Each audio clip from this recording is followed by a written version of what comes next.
Life can be pretty unbearable at times, and these past few weeks in the sports card YouTube world have been pretty unbearable. But if you're willing to dig around through the muck, there are always reasons to be thankful.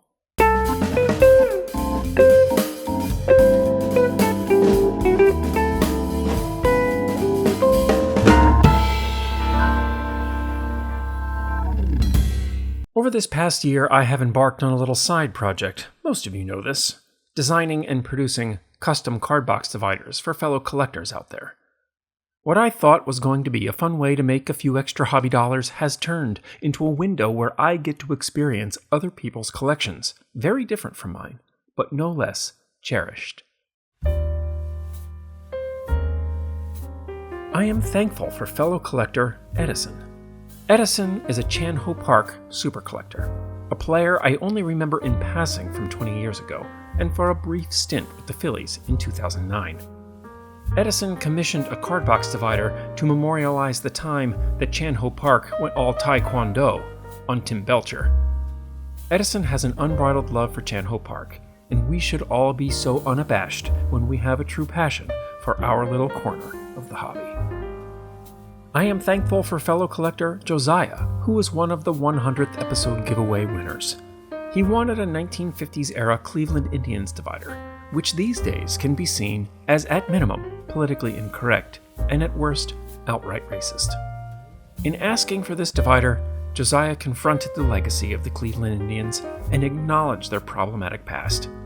As a lifelong Indians fan, he didn't want to pretend the team didn't exist before 2022 when they changed to the Guardians. How often do we as collectors show cards on our channel featuring the now defunct Chief Wahoo logo, and maybe not consider what it really represents? It's an easy mistake. I am thankful that there are collectors willing to admit the wrongs of the past, embrace our sordid history with all of its blemishes, and champion a better tomorrow as a result of that understanding. Because it's the understanding that it's all about. I am thankful for fellow collector Brandon, another 100th episode giveaway winner. His collection? He collects cards of pitchers who bat, or better stated, pitchers who are depicted while batting on their cards. This may seem like some long-lost niche, but the National League adopted the DH just 4 years ago. Brandon described such enthusiasm for the thing that he loves. That's hard, you know? There is no risk in saying that you hate something, but the mere hint that you might like something outside the mainstream leaves you vulnerable for ridicule. Dude didn't care one bit, and I got mad respect for that. Brandon loves pitchers who bat, so I designed a custom divider for him that reflects that joy, and in doing so, I get to share in that passion and in that joy.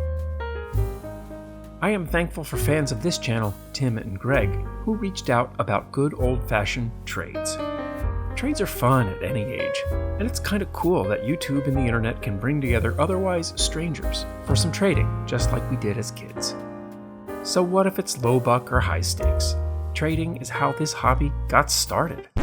Well, that and the proliferation of tobacco products, thereby eliminating generations of people through various mouth, throat, and lung cancers. But we're not ready for that conversation, are we? I'm thankful for Basement Card Collector and Vintage Dave T, who have commented the most on this channel's videos.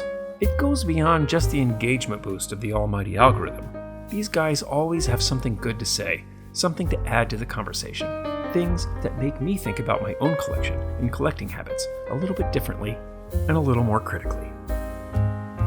I am thankful for the many local card show organizers out there. The National is a giant corporate circle jerk these days. It's fun, but the average Joe gets priced out. But there are a host of people out there, like Griffy Guy and Griffy Gal, who make up the GG2 team that organizes small card shows in my neck of the woods. Rotting away here in Arkansas, I still have access to 5 to 8 card shows a year within a reasonable driving distance. No breaker pavilions, no corporate chills, just a room full of card people for the fun of it.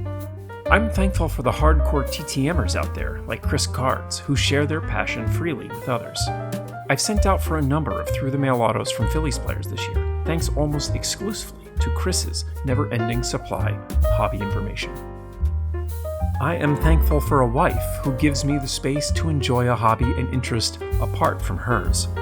I have heard some true horror stories of spouses who resent their partner's hobbies solely because they exist apart from the relationship. But I see this as a healthy part of any lifetime partnership. When I head off to a show or into my office to make a video, she just lets me be for a while. And that makes the things we enjoy together that much more meaningful. And finally, as we approach Thanksgiving again in this country still known as the United States of America, I am thankful for you. Watching my videos isn't a mandatory assignment. Nobody is forced to share in my little corner of the hobby, but so many of you choose to do so. That has allowed me to expand my own collection in ways I wouldn't have otherwise been able to or thought of in the first place, and has forced me to think a little more critically of the opinions I hold so sacrosanct. Congress shall make no law respecting the establishment of how free people should collect baseball cards and build their own collections, nor prohibit the free exercise thereof. Amen, and happy Thanksgiving to you and yours.